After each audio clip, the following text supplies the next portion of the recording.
इतना समय लग गया ये समझने में कि प्रकोष्ठ और विभाग काम नहीं कर रहे हैं, इन्हें भंग करना चाहिए। इनमें तो कुछ ऐसे हैं जो जीतू पटवारी ने 2024-25 में ही गठन किए थे। बहुत अच्छा प्रश्न किया आपने। सर्वप्रथम मैं कांग्रेस पार्टी की ओर से आपको, आपके चैनल के दर्शकों को, सभी मीडिया पैनलिस्ट को प्रणाम करता हूं। साथ ही एक बात कहना चाहता हूं कि हमारे यहाँ तो साहब, हम तो विपक्ष में बैठे हैं, हमारे यहाँ पुनर्गठन होता है और भारतीय जनता पार्टी में भंग हो रहा है। प्रश्न ये नहीं है कि भाजपा ने अपनी दतिया की कार्यकारिणी भंग करी या हम हमारा पुनर्गठन कर रहे हैं। प्रश्न ये है कि 20 साल सत्ता के सुख प्राप्ति वाला संगठन,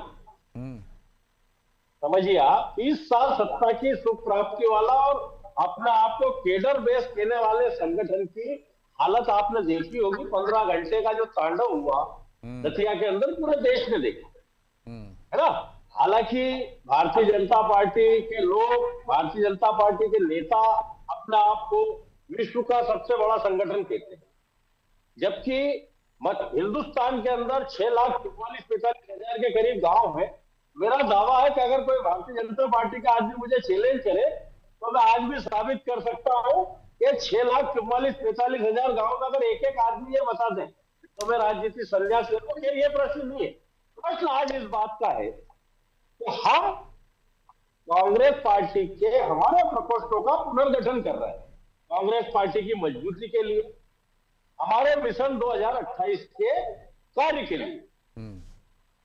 भारतीय जनता पार्टी की दतिया में यह स्थिति, उसका पोलिंग का कार्यकर्ता, उसका जनता सवाल पूछ रही है कि यार रोजगार क्यों नहीं है।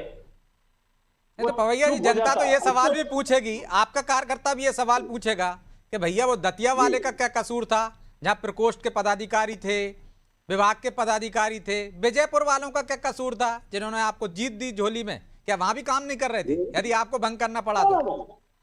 भंग नहीं, हमने पूरे प्रकोष्ठों को भंग किया है, हमारे प्रकोष्ठ भंग किए हैं और उसका नए सिरे से पुनर्गठन कर रहे हैं। हमने भंग थोड़ी किया, हम पुनर्गठन कर रहे हैं साहब। नहीं तो पुनर्गठन इतनी जल्दी क्यों?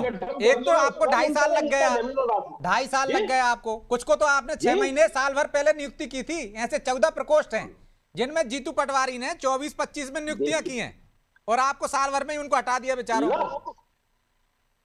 संगठन का काम करने में हमारे प्रदेश कांग्रेस के अध्यक्ष दिन रात एक करके कांग्रेस पार्टी को मजबूत कर रहे हैं। हमारे सीएलपी लीडर दिन रात काम कर रहे हैं। हमारे मध्य प्रदेश कांग्रेस कमेटी के प्रभारी आदरणीय हरीश चौधरी जी दिन रात काम कर रहे हैं। भाई उनको ये लगा कि भाई इसमें और ताकत की जरूरत है, इसलिए हम पुनर्गठन कर रहे हैं। इसमें इतना चिल्लापो की तो कोई बात ही नहीं है। प्रश्न क्योंकि तो जीतू पटवारी ने कहा था ना कि जमीन समतल हो गई, अब हम बिल्डिंग बनाएंगे। तो आप घर बना रहे हो, तोड़ रहे हो, बना रहे हो, तोड़ रहे हो। अरे भाई बनाओ, उसको मजबूत हो, उसमें तराई करो, सीमेंट अच्छी लगाओ तो मजबूत होगी।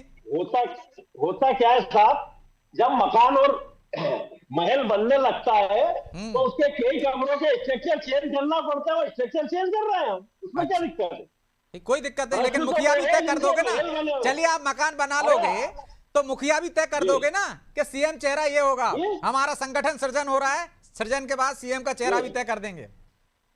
नहीं, हमारे यहाँ पर्ची से मुख्यमंत्री नहीं बनता है साहब। हमारे यहाँ पर्ची से मुख्यमंत्री नहीं बनता। हमारे यहाँ विधायक दल की बैठक में तय होता है मुख्यमंत्री का नाम, वही मुख्यमंत्री बनता है। पर्ची से हमारे यहाँ ऊपर से नहीं आता मुख्यमंत्री, पहले से तय नहीं होता। जी बिल्कुल।